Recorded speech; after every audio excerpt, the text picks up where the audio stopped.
আব্দুল্লাহ, তুমি সদা সর্বদা আল্লাহকে স্মরণে রাখবা, বিপদে আপদে আল্লাহ তাআলা তোমাকে সাহায্য করবে। ইযা সাআলতা ফাসআলিল্লাহ ওয়া ইযা ইসতাআনতা ফাসতাইন বিল্লাহ। যখন চাইবা আল্লাহর কাছে চাইবা, সাহায্য প্রার্থনা করবা, আল্লাহর কাছে সাহায্য প্রার্থনা করবা। এইভাবে শৈশব থেকে শিশুকে তাওহীদ শিক্ষা দেওয়া। 17 নাম্বার, ঈমানি তরবিয়ত শিক্ষা দেওয়া। ঈমানি তরবিয়তের মধ্যে শ্রেষ্ঠ তরবিয়ত নামাজের শিক্ষা। একটা শিশুকে 7 বছর বয়সে নামাজের আদেশ করবেন। এখনো আপনার কথাটা শুনবে কিনা 7 বছর বয়সে, এই জন্য ওরে 7 বছর আগে থেকেই তরবিয়ত শিখাইতে হবে। ওর পাশে আপনি মাঝে মাঝে নামাজ পড়তে হবে। ওর মা মাঝে মাঝে ওর পাশে নামাজ পড়বে। শিশু যেন ঘুম থেকে চোখ মেলেই দেখে মা নামাজ পড়তেছে, হঠাৎ চিন্তা করবে ঘটনাকে আম্মা কি করে, এটা যেন ওর মাঝে চিন্তার কারণ হয়ে যায়। মাঝে মাঝে সুন্নত নামাজ ঘরে পড়বেন।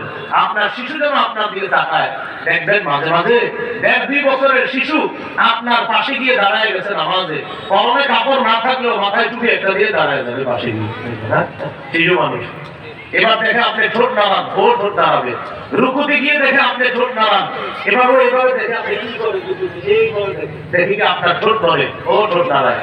সালাম ফিরানোর পর হাতের পর করতেছেন, এবার আপনার ঠোঁটের দিকে তাকায় দেখে আপনার ঠোঁট নড়ে আর পর করতেছেন, ও এমন করে। যারা বাপ আছেন আপনারা বলতে পারবেন না, এমন করে।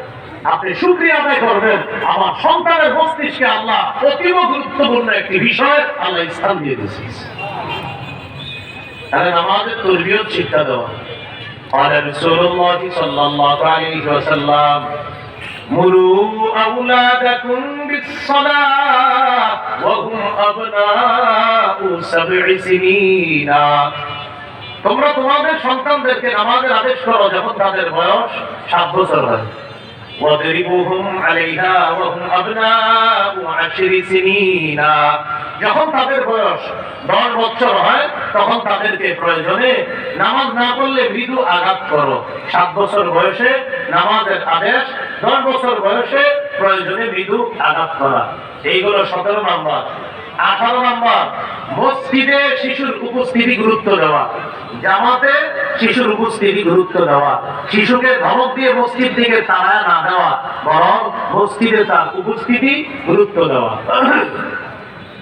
قال رسول الله صلى الله عليه وسلم إذا أما أحدكم الناس فليخفف بالصلاة।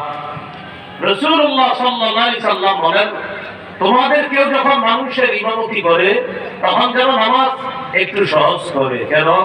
فإن فيهم الضعيف والمريض والصغير والكبير। রাসূলুল্লাহ সাল্লাল্লাহু আলাইহি সাল্লাম বলেন, তোমাদের